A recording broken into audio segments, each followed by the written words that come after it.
The Helios Convergence met once every stellar cycle on Archon Spire, a structure so ancient it made Earth's oldest ruins look like prototypes. Elias Ward, human liaison, level 3, temporary, sat in section 981, otherwise known as the politely exiled seating zone. His chair was built for a species with segmented vertebrae and 2 auxiliary spines. Elias had none of these features, but he did have one very normal human spine currently regretting its life choices.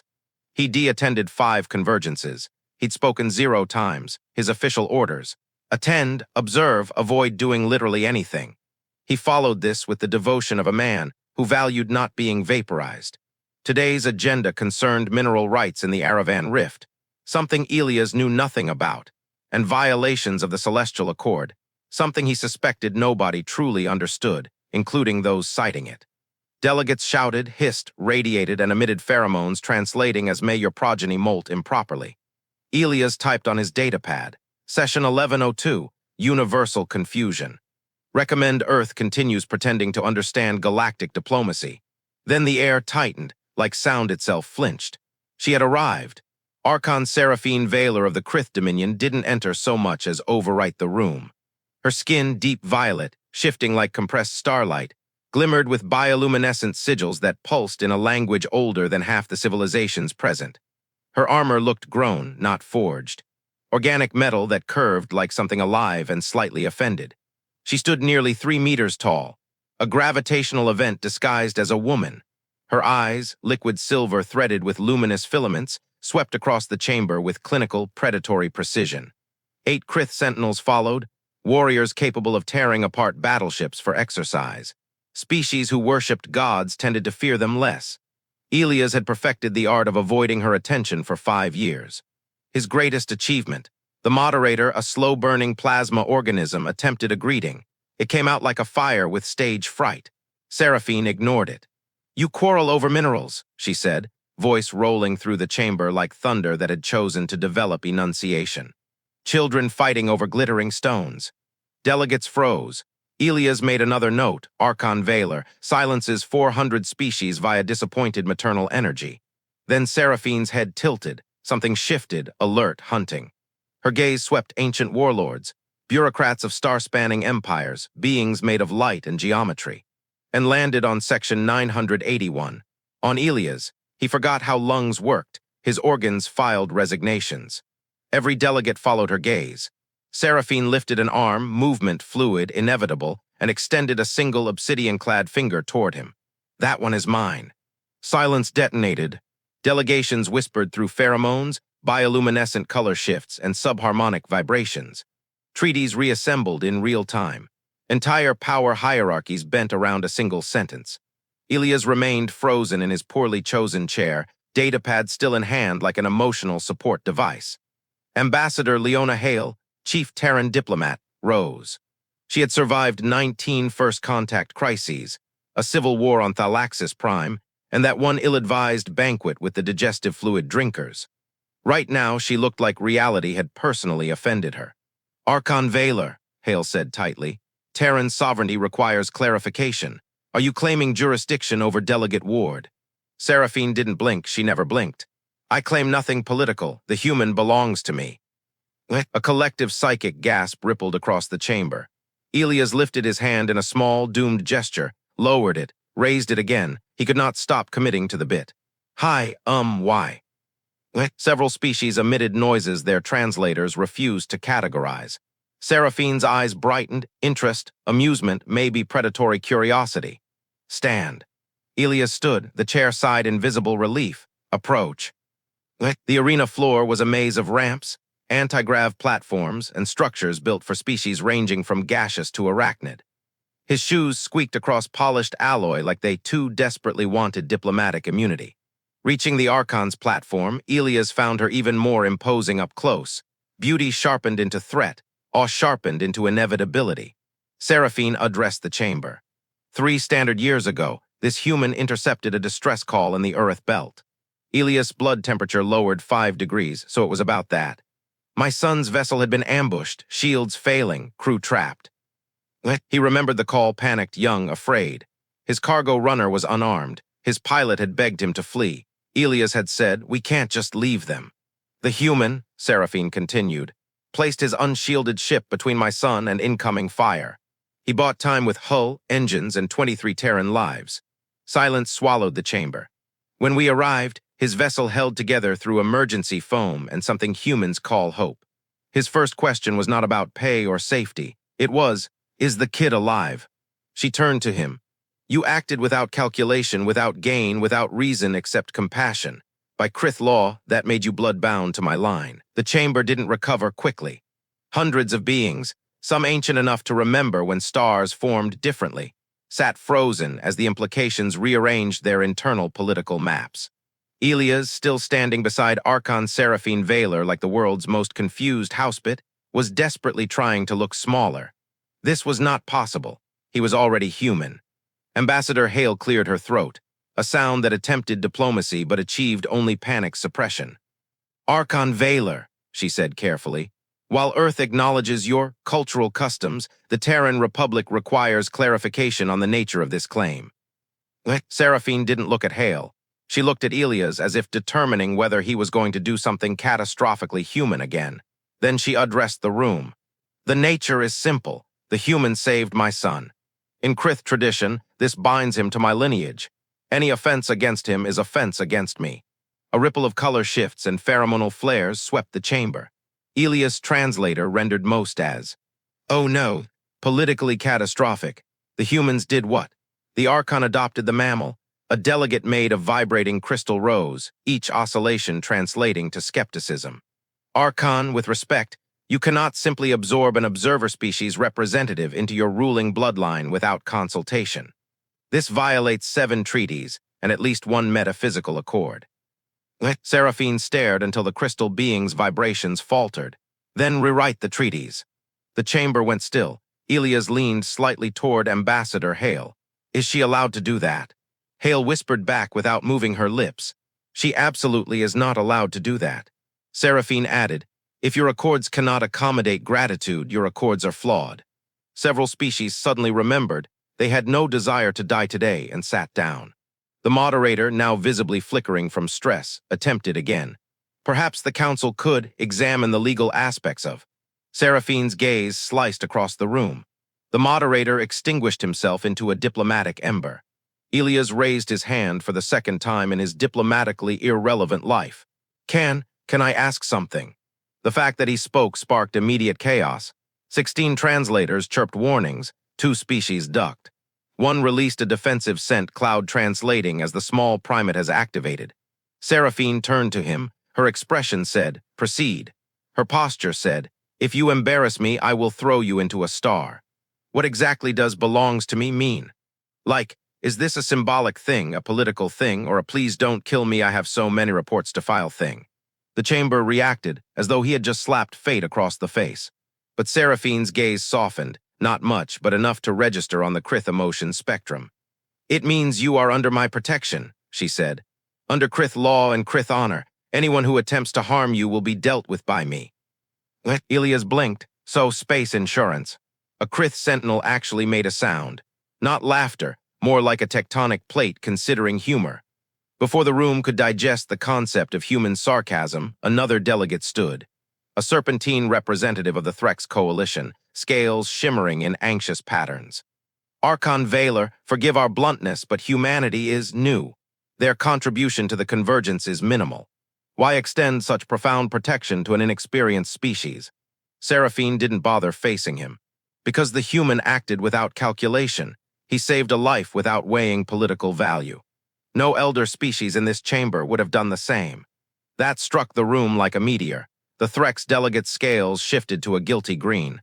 We might have considered cost-benefit." "You would have fled," Seraphine said. The entire chamber flinched. Elias mumbled, "Can confirm I did not run cost-benefit. I didn't even run basic math." More chaos, delegates muttering, whispering, emitting smell-based outrage. Finally, the moderator reignited with the weary glow of someone who wished for annihilation. "Perhaps," he tried, "we can proceed to the official docket." It happened so fast Elias barely registered motion. A flash. A sound like the universe inhaling. A crystalline scream. A weapon discharge. It flew across the chamber straight toward Elias' head. He didn't move, he didn't even think. His thoughts were too busy filing a final complaint. But Seraphine moved. In a blur of violet and silver, the Archon stepped between Elias and the blast. Her hand extended. The energy hit her palm. Stopped, did not burn, did not explode. Simply vanished into her skin like a spark into an ocean. She redirected it with a single flick. The attacker, a Brackar envoy who'd spoken moments earlier, was launched backward, slamming into the chamber wall with enough force to crack alloy. Chaos erupted. Security swarmed, delegates panicked, alarms howled. Elias lay on the floor trying to remember how hearts worked. Seraphine looked down at him. "Are you harmed?" He tried to stand. His legs voted no. I think my soul left my body for a second, but physically, still here." She offered him her hand. It was enormous, warm, and when she lifted him, he rose as though gravity had politely stepped aside. Ambassador Hale shoved her way through guards, eyes wild. "Ward, did you, why are you like this?" Elias gestured weakly at Seraphine. "She shielded me." Hale turned to Seraphine with a diplomat's precision and a mother's terror. "Archon, thank you." Seraphine nodded once. The air vibrated with meaning. "He is kin, this is not negotiable." The chamber descended further into pandemonium as security dragged the unconscious attacker away. Investigators scanned scorch marks. Delegates argued in 17 modes of communication. Elias looked from the destruction to Seraphine to Hale. I think I'm officially having the worst first day in diplomatic history." Hale grabbed his shoulders. The aftermath of the attack moved through Archon's spire like a psychic shockwave. Hallways that were normally humming with diplomatic indifference now teemed with heavily armed guards, frantic translators, and counselors arguing in pitches that bordered on weaponized. Elias walked in the center of it all, flanked by 2 Kryth sentinels who radiated the comforting energy of walking execution devices. Their armor glimmered with shifting sigils, alive, adaptive, and very judgmental. He wasn't sure if they were guarding him from others, or everyone else from him. Archon Seraphine led the procession, moving with unbreakable calm while the station's security scrambled to appear competent. Each time someone tried to address her, her answer was the same: "Not now." Someone yet dared, a trembling envoy from the Lither fraternity, whose entire species resembled floating jellyfish having existential crises. "Archon," its translator quivered, "is it true that you have inserted the human into your bloodline?" Seraphine didn't stop walking. "It is true." "And is it true," the envoy continued, "that an attack was already made upon him?" "Yes." The jellyfish pulsed anxiously. "And is Earth aware?" Seraphine glanced back at Elias. "Earth," she said, "is learning very quickly." Ambassador Hale pinched the bridge of her nose so hard she nearly erased it. They reached a private chamber, one of the Kryth Dominion's secured command suites embedded deep within the spire. The walls were layered with shimmering gravity-locked alloys. The room was built to survive orbital bombardment. Elias looked around. "This is intense. Do you hold therapy sessions in here?" "No," Seraphine said. "This is for war councils." "Oh, good," Elias muttered. "Just the environment I thrive in." Hale turned on him. "Ward, in the last hour you have been 1, claimed, 2, targeted, and 3, nearly killed in front of every major power in the galaxy. Do you understand the diplomatic catastrophe you've triggered?" Elias raised both hands. "Triggered. I didn't trigger anything. I was sitting quietly. I triggered precisely 0 things, except maybe a heart attack in myself." Seraphine's voice cut in, calm as a planetary decree. "He is not the cause, he is the catalyst." "That's worse," Hale exclaimed. "That is much worse." Seraphine ignored her and activated a holosphere. The attacker's image appeared. Brackar envoy, crystalline form cracked like shattered glass. "Initial findings," she said, "indicate that the envoy was compromised. Biological weapon implanted, likely unaware." "So someone used him like a remote bomb," Elias said. "Correct. Do we know who?" "Not yet," Seraphine replied, "but someone with access to high-level medical facilities and advanced bioengineering. This was not random." Hale paced, her voice tight. 3 factions have already denied involvement. 2 suspect the Kryth Dominion orchestrated this to justify the adoption claim. 1 claims this is all a human plot. Elias blinked. "A human plot? We barely get microwave ovens right." Seraphine nodded. "Which is why the theory should concern you." "Why? Because incompetence," she said, "is often mistaken for conspiracy." Elias considered this. "Yeah, that tracks. A soft chime sounded. Seraphine stiffened. One of the sentinels stepped forward and handed her a data plate. She read it silently. Her skin patterns shifted, violet to black to cold metallic blue. Elias couldn't read Kryth emotions yet, but instinct told him this combination translated to someone is about to be annihilated. Seraphine showed him the message. A single line, you survived. Impressive. Next attempt will not be so simple, signed only with a shifting glyph that Elias' translator refused to process. He stared at it. Oh, come on. I haven't done anything. Why do people want me dead? Hale answered first, because you matter now. Seraphine clarified, because I declared you kin. Elias looked between them. Okay, pause, back up. What does kin actually mean in Kryth culture? Exactly. Seraphine turned to him fully. It means you are under my protection, my resources, my law, my vengeance. That last one worries me, Elias said. It should, she replied. Hale dropped into a chair that wasn't designed for humans and made a sound like a defeated accordion. Ward, for the record, you've just become the most politically volatile human in existence. Half the galaxy thinks we've gained Kryth favor. The other half thinks we're manipulating the Dominion, and everyone now sees you as leverage. Elias stared at the floor. I just answered a distress call. Seraphine stepped closer, not looming but present in a way that altered gravity itself. Many answer distress calls, she said. You defended a child you did not know. You placed your life and your crew's lives before strategic logic. That is rare. That is dangerous. That is why you are targeted. He swallowed. So I'm not a hero. I'm an inconvenience with emotional impulse issues. Seraphine paused. Then you are an anomaly. Is that better?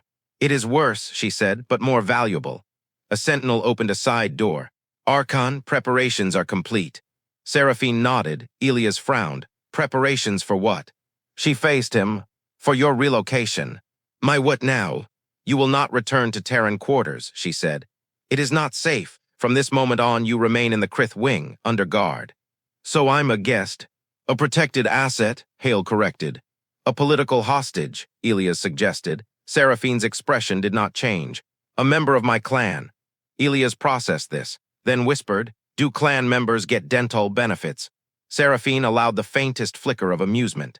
Better, Kryth medical care can regrow teeth. Elias blinked. Okay, that actually helps. Hale stood resigned.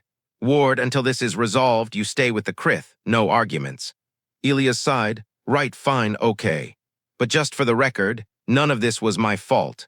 Seraphine stepped past him, voice like a blade sliding into place. Fault, she said, is irrelevant. She opened the door to the Kryth wing of Archon Spire did not resemble a diplomatic housing district.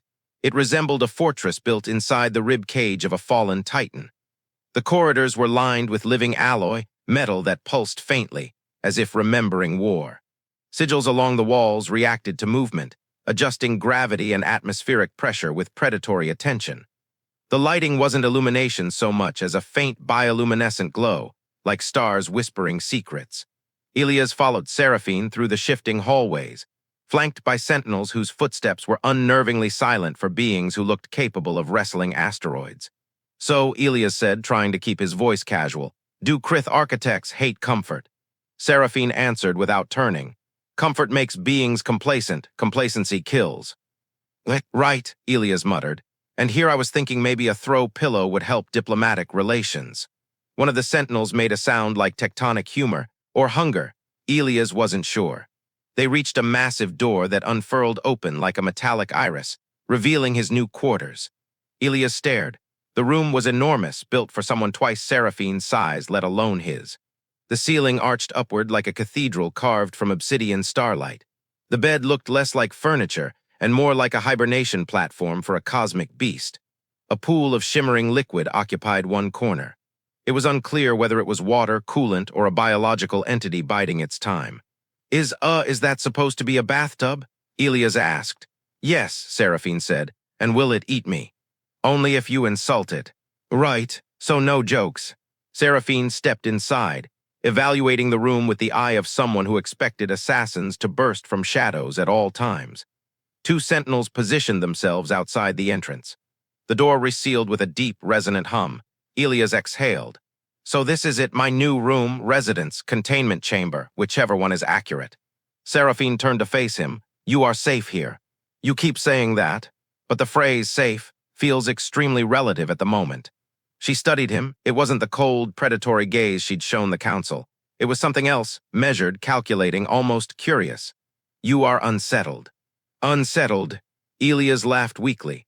I've been adopted by a galactic Archon, almost assassinated twice, assigned bodyguards who could bench press starships, moved into a biomechanical apartment, and I haven't slept in. He checked the datapad. 8 hours that felt like 8 centuries. Seraphine stepped closer, not towering present. Her presence altered the gravity in the room. You think I am imprisoning you, she said. Elias hesitated. Then said the one thing no one else in the galaxy would dare say to her. I don't know what you're doing. Silence settled between them. Seraphine's skin patterns dimmed, shifting through muted blues. Emotion signals the translator labeled as guarded disclosure. 3 years ago, she began, I lost my mate during a border conflict. Elias blinked. Seraphine rarely spoke of personal matters. When she did, it was like watching a star lower its defenses. My son was the last connection to him. When the distress call came from his expedition, I thought. She paused, not for breath, for memory. I thought I would lose him too. Elias quieted. Seraphine continued. You intervened. Without logic, without strategy, without knowledge of who he was. You acted purely on instinct. Bad instinct, Elias muttered. Heroically stupid instinct. No, Seraphine corrected. Dangerously human instinct. She stepped even closer.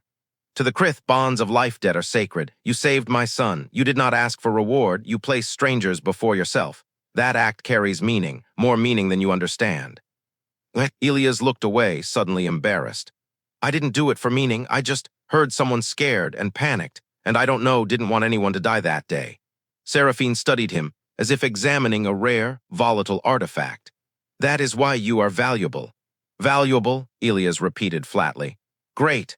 Exactly what someone about to be assassinated repeatedly wants to hear. Not valuable to politics, she said. Valuable to me. Elias froze. Seraphine added, voice steady. Your presence anchors something in my son, and in myself I will not lose that, not again. It wasn't possessive. It wasn't imperial. It was raw honesty wrapped in Kryth severity. And for the first time, Elias realized something terrifying. Seraphine Vaelor, the most feared Archon in the Eastern Spiral, wasn't simply protecting him. She was afraid of losing him. He cleared his throat. So, I'm not a hostage. No. A political tool. No. A clan member. A bond. She corrected softly. A rarity. Elias felt something like gravity shift inside his chest. Then mercifully, his datapad chimed. A message from an unknown encrypted signature. He opened it. You cannot stay in her shadow forever. We will reach you. And when we do, the Archon will watch you die. Elias' blood ran cold. He showed Seraphine. Her skin flared black, deadly color, predatory shade. The Kryth equivalent of I will destroy a star for this. She spoke 2 words. Let them try. Elias swallowed. Okay, cool, great, comforting. I'm going to attempt sleep now or a panic attack, whichever starts first. Seraphine stepped toward the door. You may rest, she said. My sentinels. Elias woke to a sound that didn't belong in any room meant for sleeping. Not a creak, not a hum, something alive. The walls were breathing. He sat up slowly, squinting into the dim violet glow of Kryth bioluminescence. The living alloy of the room pulsed faintly, changing texture like something shifting just beneath the surface. Okay, Elias whispered. We're ignoring the fact that the architecture has a heartbeat. It's fine, totally fine. Then the wall behind his bed moved, not expanded, peeled. A thin seam appeared, sliding open like a surgical incision. A faint metallic click echoed inside the cavity. Elias froze. Please be maintenance, he whispered. Please be a friendly space rat. Please be literally anything. Something crawled out. Small, spider-like, all metal. 6 legs ending in needle points, moving silently across the wall like a predator built for stealth. Nope, Elias said, immediately scrambling backwards. Nope, nope, nope. The machine turned toward him. It didn't have eyes, but it felt like it was looking straight at him. It leapt. Guards, Elias shouted. Anyone, hello. The door burst open. A Kryth sentinel charged in 8 feet of armor and violent potential. Before Elias could blink, the spider construct latched onto the sentinel's helmet and injected something into the armor. The sentinel staggered. Then collapsed. No scream, no struggle, just a dead metal giant hitting the floor. Elias' voice cracked. What just happened? Another clicking noise. this time from inside the opposite wall. A second spider emerged, sleeker, faster, glowing with internal circuitry. It sprinted toward Elias. He didn't even have time to move, but someone else did. A flash of violet energy tore across the room as Archon Seraphine Vaelor appeared in front of him, unarmored, unarmed, wrapped only in the living patterns of her skin. She extended her hand. The spider leapt. Her palm intercepted it. Metal claws screeched against her skin, only to be crushed instantly as Seraphine's fist closed. The creature shattered like brittle glass. She let the fragments fall. "Are you harmed?" she asked, voice calm but vibrating with dangerous undertones. "I emotionally, yes. Physically, somehow no," Elias stammered. More footsteps thundered in. 3 additional sentinels formed a protective circle, their armor glowing in alarm-red sigils. Seraphine studied the broken construct. "This was not an attack," she said. "This was infiltration." Elias stared at her. "Infiltration, how?" "This place is a fortress." "Correct," Seraphine replied, "which means someone powerful allowed it." Elias put his hands on his head. "So someone important wants me dead." "Not someone," Seraphine corrected. "Several." Elias sank onto the edge of his oversized alien bed. "That is the opposite of comforting." A sentinel approached with a small crystalline shard. "Archon, this was embedded inside the construct." Seraphine took it, activated it with a pulse of energy, and a message appeared, glowing black and silver. "Shadow cannot protect shadow. Your human's light will die." Elias blinked. "Oh great, cryptic murder poetry." Seraphine's skin patterns flared into a dark, cold spectrum, Kryth coloration associated with imminent violence. He swallowed. "What does that color mean?" "It means," she said quietly, "someone has made a fatal miscalculation." Elias huffed a sharp, panicked breath. "Why me? Why is this happening? I'm not important, I'm not strategic. I'm barely qualified to manage a cargo manifest." Seraphine stepped closer, lowering her voice, not soft but honest.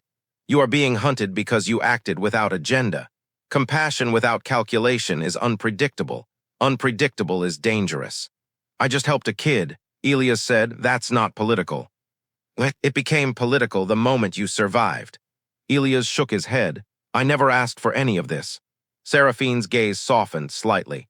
"You saved my son," she said. "You created a bond you did not understand, but it is real. It matters, and I will not lose it." Elias fell silent. For a moment, the fortress room didn't feel hostile. It felt anchored because of her. The sentinel interrupted. "Archon, the wing is sealed. Additional patrols deployed." "Good," Seraphine said. "Prepare the war chamber." Elias' eyes widened. "War chamber, what happened to diplomacy?" "Diplomacy," Seraphine replied, "requires opponents who value reason. Tonight, reason was abandoned." She started for the door but paused. Her eyes met Elias'. "You will remain close to me until we find who did this." Elias exhaled, shaky but steady. "I don't really get a choice, do I?" The war chamber of the Kryth Dominion wasn't a room. It was a declaration. Circular, towering, carved from alloy so dense that gravity bent around it. Hollow charts glimmered with star systems, threat vectors, and tactical overlays. The air vibrated with low-frequency resonance, an ancient Kryth signal used to synchronize warriors before battle. Elias stood in the center, feeling like a houseplant mistakenly brought to a military briefing. Seraphine entered. Her armor now formed around her like living shadow. The sigils on her skin glowed with ferocity, cold, blue, and storm gray, the palette of Kryth leaders preparing for judgment. The sentinels kneeled. Elias did not kneel. Mostly because he didn't know if that was expected, and partly because his legs had given up on participating in galaxy-scale politics. Seraphine addressed the assembled commanders. "The assassin's construct contained a signature," she said. "A coded glyph. Kryth intelligence traced it to 3 possible factions." Hollow images flickered into view. The Vorathi strategic bloc, obsessed with galactic hierarchy. The Serax coalition, advocates for strict species stratification. The Archon Directorate, terrified of human unpredictability. Elias looked at the 3 governments and whispered. "So basically, the control freaks, the elitists, and the paranoid." Seraphine didn't deny it. Each fears what Elias represents. "What I represent?" Elias asked. "Confusion, anxiety, squeaky shoes." "No," Seraphine said. "You represent choice." He blinked. "That sounds overly inspirational considering I nearly died twice." "You intervened in the Urith belt out of instinct," she said. "Not politics, not fear, not calculation." That terrifies those who built their power on manipulation. A sentinel approached. Archon, the Convergence has demanded your presence. They wish to address the assassination attempt. Good, Seraphine said. They will hear the truth. Elias hesitated. I have to go to the main chamber again. Yes, where everyone saw me almost explode. Yes, where someone will probably try again. Yes, Elias exhaled through his teeth. Okay, cool. I love being a cosmic chew toy. Seraphine placed one hand on his shoulder. You will stand with me, she said. No harm will reach you. Strangely, he believed her. The Convergence chamber. When they entered, the atmosphere was electric, sharp, charged, terrified. Hundreds of delegates stared, not at Seraphine, not at the Sentinels, at him, Elias Ward, human, civilian, savior of the Kryth air. Target of 3 assassination attempts. Unwilling catalyst of galactic chaos. The moderator flickered nervously as he spoke. This convergence recognizes the emergency matter brought by Archon Seraphine Vaelor regarding the attack on human delegate Elias Ward. The floor yields to the Dominion. Seraphine stepped forward, radiating controlled power. An attempt was made on my kin, she said. Inside this chamber, among supposedly neutral allies. A wave of discomfort passed through the crowd. A crystalline representative rose. Archon, if you have evidence. Seraphine raised a hand. He sat.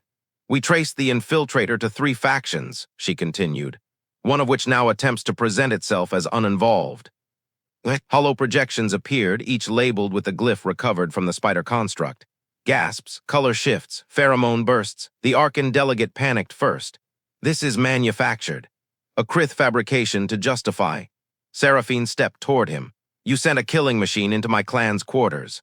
That is unproven. You attempted to murder a human under my protection. It wasn't, he's nothing. An observer. Seraphine's voice cut through the chamber like a blade.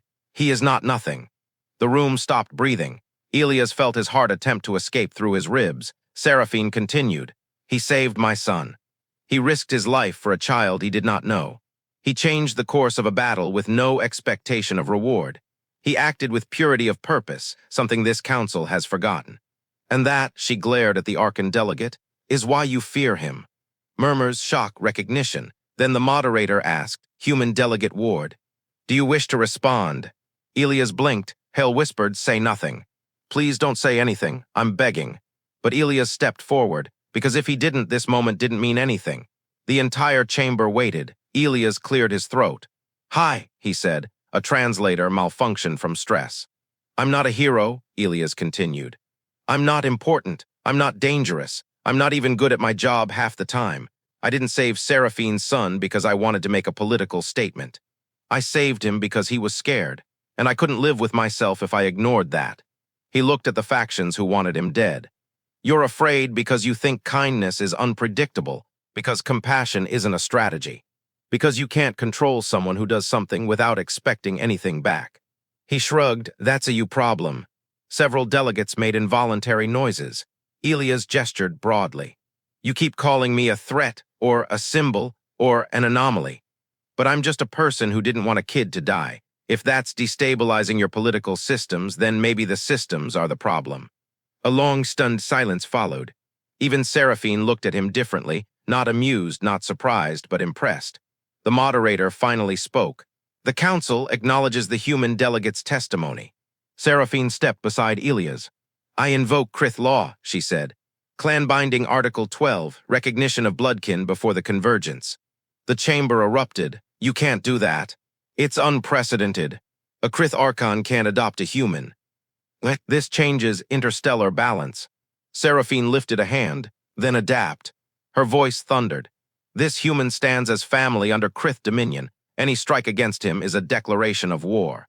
Silence uttered, terrified, reverent. The alliances of the galaxy shifted in that single instant. The moderator's lights flickered. Let it be recorded. The convergence recognizes Archon Seraphine Vaelor's kin claim. Elias whispered, wait, so this is official. Seraphine leaned close. Official, she said softly, and permanent. His stomach flipped. Do I get dental benefits? Seraphine's eyes brightened, Kryth amusement. My healers can regrow organs. Okay, wow, that's better. Delegates stared in shock. Awe, fear, because it wasn't a political alliance, it was worse, a personal one, and personal alliances shook empires. That night, as they left the chamber, Elias whispered, "I didn't mean to change the galaxy." Seraphine answered without looking back. The galaxy needed changing. He sighed, "I still miss my coffee machine." "You will not miss it long," Seraphine said. "Kryth vessels synthesize superior variants." Elias blinked. "You have coffee." "We have something stronger." "I'm terrified and excited." Seraphine paused, turned, looked directly into him. "You stood before the convergence," she said, "and changed minds with nothing but truth. That is a rare power, dangerous, human." He swallowed. "I didn't know what else to do." "That is why you are kin." Then she added, in a tone